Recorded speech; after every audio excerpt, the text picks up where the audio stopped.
Okay, so a massive developer in Surrey went insolvent. I believe it was at the end of last year. It was a massive news story. Everybody's talking about, what happens with the purchasers and their deposits, what happens next. So we just recently got an update on that. And in this video, that's what I'm going to be covering. So receiver of thinned District Northwest project finds $86 million stalking horse bid. So as first reported by Stories, the project was placed under receivership at the request of Toronto-based Kingset Capital, pertaining to a first-ranking mortgage agreement that the two sides entered into in February 2022. The principal amount was $55 million with interest accruing at the RBC prime rate plus 4.55% with a floor rate of 7% per annum. The loan agreement was then amended in October 2023 with the principal amount increased to $79 million and the interest rate increased to prime rate plus 7% with a floor of 9.49%. Kingset Capital is now owed $88 million as of Jan 6, 2025 with interest accruing at the latter rate. Kingset is also owed an additional $220 million pertaining to two other thinned projects. Once approved by the court, the sales process would unfold relatively quickly, with a deadline for letters of intent set for May 9th and a final bid deadline set for June 13th. Although it is not always the case the sales process is set to commence with a stalking horse bid, a default bid on no better offer being received of $86 million, an entity controlled by Coquitlam-based company BMG. They're a good developer. I've sold their units in the past.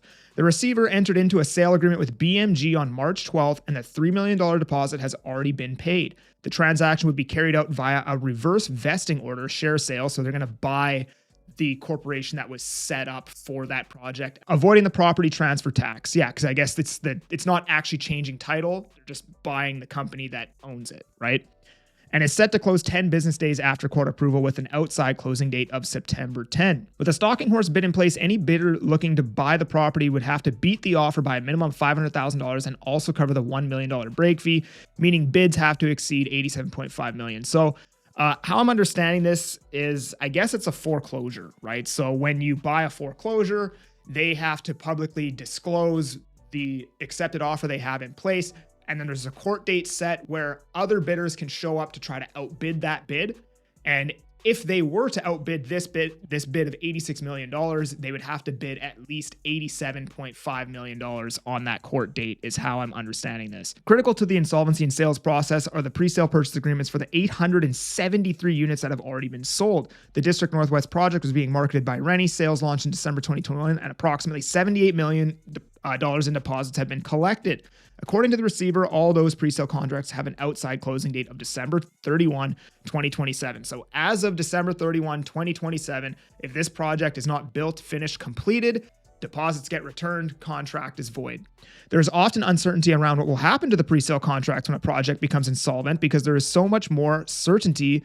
But there is so much more certainty with District Northwest as the stalking horse bid includes the assumption of the existing pre-sale contracts. According to the receiver, the deposits are currently being held in trust, and they are proposing the deposits be transferred to Bennett Jones LP to hold in trust in order to facilitate a later transfer to the new developer. So in November, the BC Financial Services Authority asked Thind and the receiver to cease sales. It is now expected that the receiver will be filing a new disclosure statement that would allow sales to restart. At that time, the existing purchasers will have the option to back out of their pre-sale contracts. The buyers who wish to continue with their purchase, however, will be required to agree to an amendment that extends the outside completion date to December 31, 2030. So a lot of people are probably thinking, who in their right mind would actually agree to extend this agreement? Well, I remember when this launched and the prices were like $1,050, $1,100 a square foot for some of these units.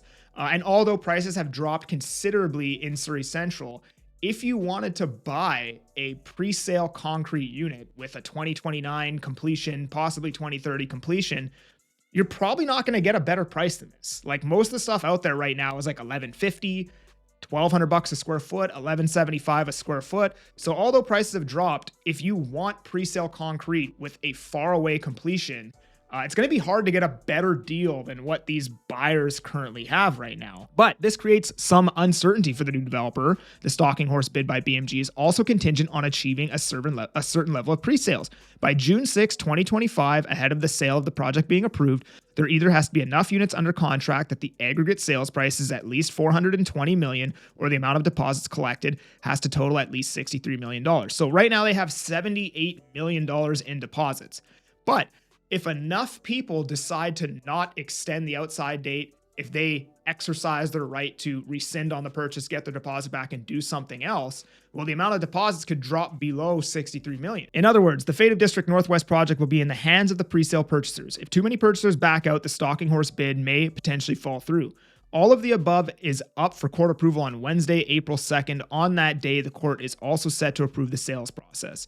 For Thind Minaru's Square project that had been listed for sale by JLL prior to it being placed under receivership, and the receiver is seeking court approval for JLL to continue listing the property, is now a court-ordered sale. So I don't know if anybody had covered this yet, because I know there was a massive wave of bad news that came out once that project was placed into receivership, and there's a lot of uncertainty. I was getting tons of calls from people who bought into that project, so I'm not sure if anybody talked about it, but I just wanted to publicly give some clarity to, I guess, the market in general, because, yeah, I mean, a lot of people just assumed that, like, hey, if they went bankrupt, you're going to lose your deposit and be screwed if you're a purchaser, which is absolutely not the case, at least for this. Now, Kingset Capital, I'm not going to cover this whole thing, but apparently they have nearly $1.2 billion tied up in receiving receivership proceedings in BC and Ontario. So they have one basically in Surrey, just east of Scott Road, 5.68 acre industrial property.